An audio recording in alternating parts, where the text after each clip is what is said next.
Have you ever wondered how a simple pastime can morph into a gripping addiction? Today, we delve into the unseen world of gaming addiction, a prevalent and often overlooked issue in our modern society. Gaming, initially designed as a form of entertainment, has become a concerning obsession for many. In the past, we associated addiction with substances like alcohol or drugs. However, the digital age has brought forth a new kind of addiction, one that doesn't involve any substance, but is equally, if not more, damaging. The World Health Organization officially recognized gaming disorder as a mental health condition in 2018. An estimated 2.6 billion people worldwide play video games, and while the majority enjoy them without any negative repercussions, a small yet significant portion struggle with gaming addiction. The dangers of gaming addiction are manifold. It can lead to severe health issues, including poor physical health due to sedentary behavior, social isolation, and even mental health problems such as depression and anxiety. But what fuels this addiction? The answer lies within the intricate workings of our brains and the captivating design of the games themselves. Video games are specifically designed to tap into the brain's reward system, releasing a surge of the neurotransmitter dopamine, the so-called feel-good hormone, each time a level is completed or a mission accomplished. Moreover, the immersive nature of these games offers an enticing escape from reality. They allow players to step into different personas, live out fantasies, and experience a sense of achievement that might be lacking in their real lives. This alternate universe can be particularly seductive, especially to those who find their day-to-day existence mundane or challenging. However, it's crucial to remember that while gaming can be a fun and engaging pastime, it can also become a harmful obsession. The line between healthy enjoyment and addiction can be thin and often blurred. As we delve deeper, we shall explore some real-life instances that highlight the severity of this modern-day addiction. Join us as we peel back the layers of this complex issue in our subsequent discussions. Let's turn our attention to John, a promising student whose life took a drastic turn due to gaming.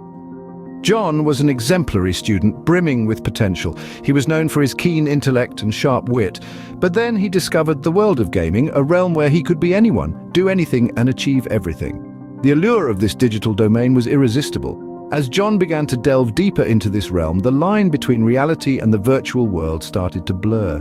His academic performance, once soaring, began to falter. Assignments were left incomplete. Exams were approached with a lack of preparation. His grades, like a bird with clipped wings, began to plummet. But the impact wasn't confined to his academics alone. John's social relationships began to suffer as well. The hours spent in front of the screen left little room for anything else. Friends became strangers and family members, mere roommates. The vibrant, sociable John was replaced by a withdrawn figure, more interested in virtual interactions than real-life connections. And then there was the toll on his health. The long hours of continuous gaming led to a sedentary lifestyle. Exercise was replaced by energy drinks, and healthy meals were swapped for quick snacks. Sleep became a luxury, sacrificed at the altar of one more level, one more quest. John's health deteriorated, mirroring the decline in his academic performance and social relationships. Yet despite the obvious consequences, John was ensnared by the immersive nature of games and the desire for achievement. Each level crossed, each quest completed, each achievement unlocked fed his addiction, creating a vicious cycle that seemed impossible to break. John's story is unfortunately not an isolated case, as our next story will demonstrate. The world of gaming, as enticing as it may seem, holds potential dangers that can have far-reaching impacts on an individual's life. As we delve deeper into the psychology of gaming addiction, let's keep John's story in mind. A stark reminder of the real-life impact of this unseen threat. Across the globe, in a bustling city in South Korea, we find a similar tale in the life of Minji. A young, vibrant student once full of life and ambition, Minji's story takes a turn as she finds herself ensnared in the web of gaming addiction. In South Korea, the high-stress environment and societal pressure to excel academically often push young people like Minji towards alternative outlets for relief. Here, gaming cafes, or PC bangs as they are locally known, provide a sanctuary, a haven away from the relentless demands of life. These establishments, filled with rows of high-end computers, are not just recreational spots, they've become a cultural phenomenon, a part of the social fabric. For Minji, these gaming cafes were more than just an escape. They were a parallel universe where she could be victorious, powerful, and unburdened by her real-world anxieties. But what started as an innocent pastime soon transformed into an obsession. Hours turned into days and days into weeks as she found herself lost in the virtual world, neglecting her health, her studies, and her relationships. Her mental health began to deteriorate, with her once vibrant personality replaced by a sullen, withdrawn demeanor. Recognizing the seriousness of her situation, Minji began to fight back. She sought professional help, attending therapy sessions and gradually reducing her time spent gaming. It was a tough journey, filled with relapses and struggles, but Minji was determined to regain control of her life.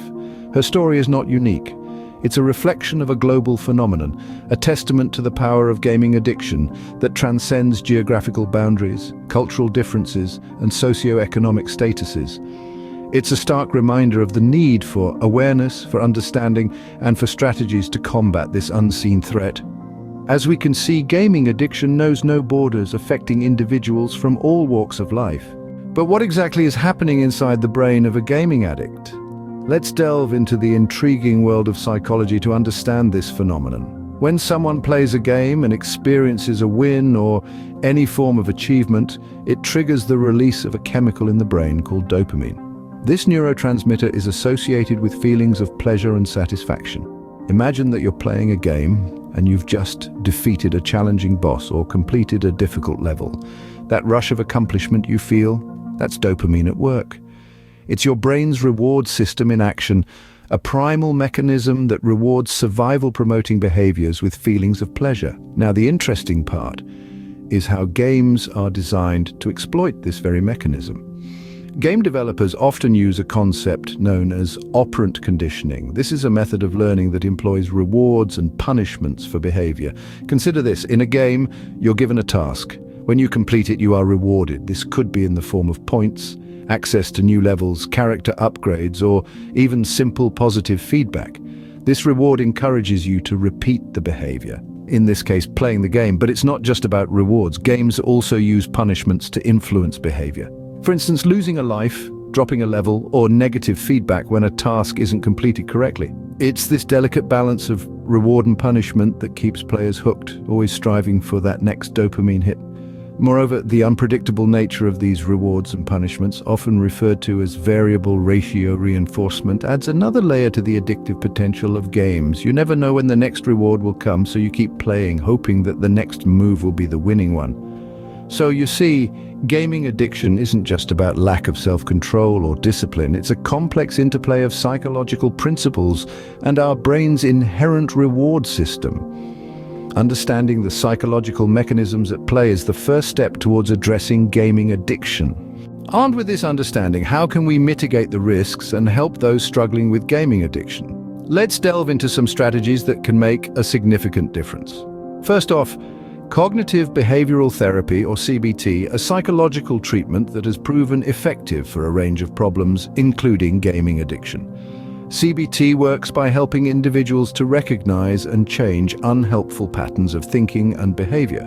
This means, for a gaming addict, retraining their brain to associate gaming with a controlled, leisurely activity rather than an all-consuming necessity.